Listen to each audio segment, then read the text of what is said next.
Jelas Satria FU itu boros.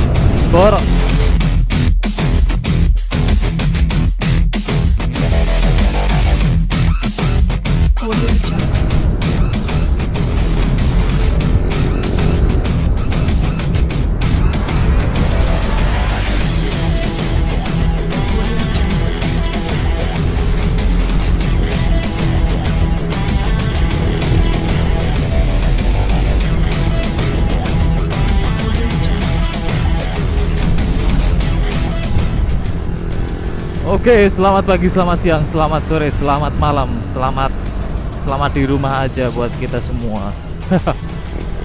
Ya, kembali lagi bersama Galang Motovlog HD, motovlogger Batam. Ya, apa kabar buat teman-teman semua ya? Semoga dalam keadaan sehat selalu. Ya, kita masih berada di masa-masa sulit, masa-masa paceklik, dimana kita berada dalam bahaya virus corona COVID-19. Ya, tetap di rumah aja, selalu jaga kebersihan, jaga kesehatan buat teman-teman semua ya. Biar kami yang di luar, teman-teman di rumah aja. Ya, pada motovlog kali ini saya akan membahas tentang kekurangan motor Satria FU Karbu.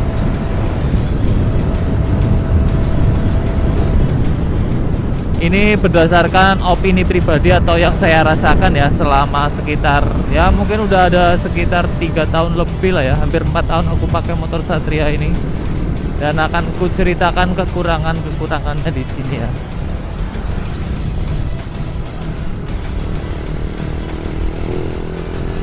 Kekurangan yang pertama kalau menurut aku ya jelas Satria FU itu boros itu berbanding lurus dengan apa ya, torsi atau daya yang dihasilkan ya. Dia boros karena dia kencang gitu ya, tetapi terasa borosnya itu emang nggak bisa dilupakan lah ya. Yang jelas tuh Satria FU itu boros. Terlebih Satria FU ini sendiri hanya bisa menampung bensin atau bahan bakar tuh sekitar 4 liter saja lah ya, 4 liter lebih sedikit. Jadi itu sangat terasa borosnya. Berbeda dengan motor 150 lainnya yang menggunakan tangki pada khususnya itu ya, dia bisa menampung sekitar mungkin 10 liter lebih gitu ya untuk bahan bakarnya. Untuk yang pertama yaitu boros. Untuk yang kedua, dia itu nggak enak untuk boncengan. Sama aja, mau yang di depan mau yang di belakang sama-sama nggak enak. Yang di depan nggak enaknya tuh bagian lengan tangan ini untuk menerima daya dorongan dari pemboncengnya itu sangat-sangat membuat lelah gitu ya. Apalagi dengan posisi duduk yang ridingnya ini gaya balap banget gitu ya, menunduk seperti ini sangat-sangat tidak enak untuk boncengan. Dan yang membonceng pun nggak enak, apalagi joknya udah nggak standar ya, banyak kecil, joknya udah dipapras gitu. Dia akan delosor karu-karuan gitu ya. Jadi di bagian dengkul, bagian lutut itu akan terasa capeknya gitu ya. Terlebih untuk perjalanan yang jauh itu akan terasa sangat capek. Dan juga posisi atau bentuk dari joknya ini sangat-sangat kecil lah ya. Itu ya menambah lagi posisi tidak enaknya untuk bonceng atau membonceng atau yang dibonceng. Ngomong apa sih? Ya gue lah intinya ya. Jadi yang pertama boros, yang kedua itu nggak enak untuk membonceng, dan yang ketiga itu apa ya? Jadi motor ini kan 150 cc ya, sayang sekali tidak memakai radiator gitu ya, hanya memakai oil cooler saja. Itu bagi saya pribadi itu sangat kurang gitu ya. Kenapa dulu waktu diciptakan itu nggak dikasih radiator, hanya oil cooler saja. Jadi untuk perjalanan jauh ini panas dari mesin itu sangat terasa sekali gitu ya. atau bisa dikatakan atau semakin lama itu kadang mesinnya terasa ngempos gitu ya, saking panasnya. Itu menurut aku sih yang ketiga tuh nggak ada radiatornya.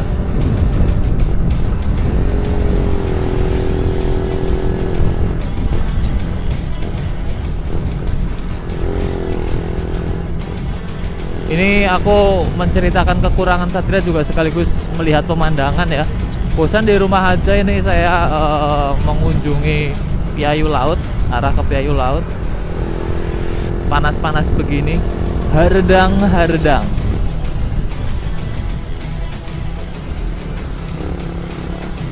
Terus untuk kelemahan yang ketiga itu kita memakai Satria FU itu otomatis harus membawa tas gitu ya. Tasnya itu bukan isi kenangan ya.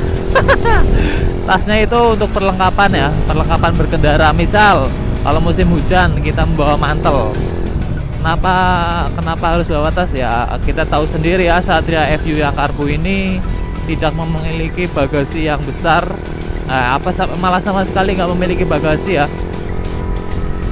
Untuk menyimpan jas hujan yang kecil pun sangat-sangat susah gitu ya.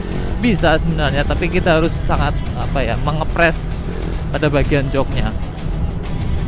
Terlebih kita untuk perjalanan jauh mungkin kita membawa kunci-kunci peralatan mesin itu sangat tidak bisa gitu ya. Jadi kita memerlukan space, yaitu dengan cara kita membawa tas. Itu kelemahan yang keempat.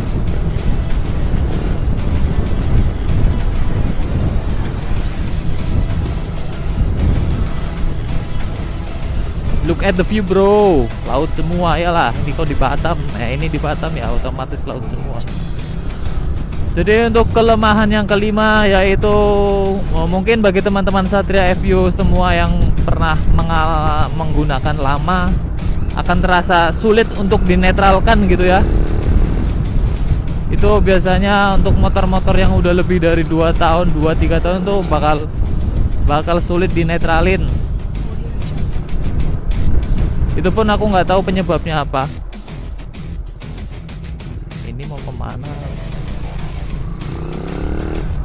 Itu bahkan sulit untuk dinetralin. Jadi ya walaupun itu nggak begitu berpengaruh, tapi ya pengaruh juga. Apalagi kalau kita di lampu merah gitu ya, mau menetralin pada posisi berhenti pun kadang susah untuk dinetralin. Jadi ya cukup mengganggu gitu ya.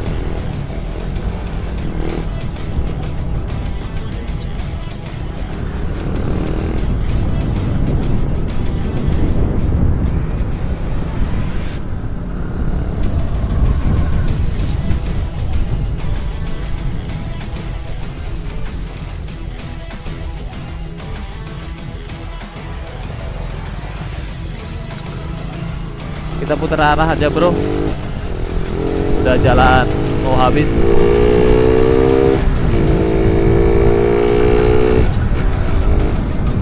Jadi mungkin itu 5 kekurangan motor Satria FU karbu ya. Ini berdasarkan pengalaman pribadi saya aja, jadi mungkin ada sebagian yang mau menambahin atau nggak setuju ya boleh-boleh aja ya, sah-sah aja. Ini berdasarkan pengalaman pribadi kok.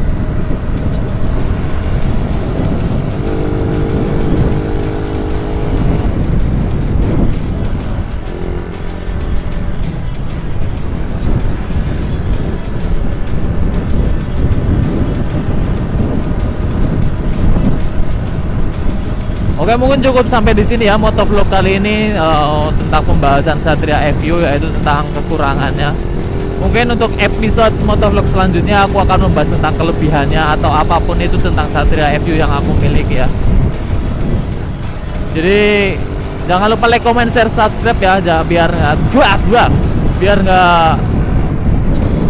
nggak ketinggalan informasi ataupun uploadan terbaru dari YouTube saya.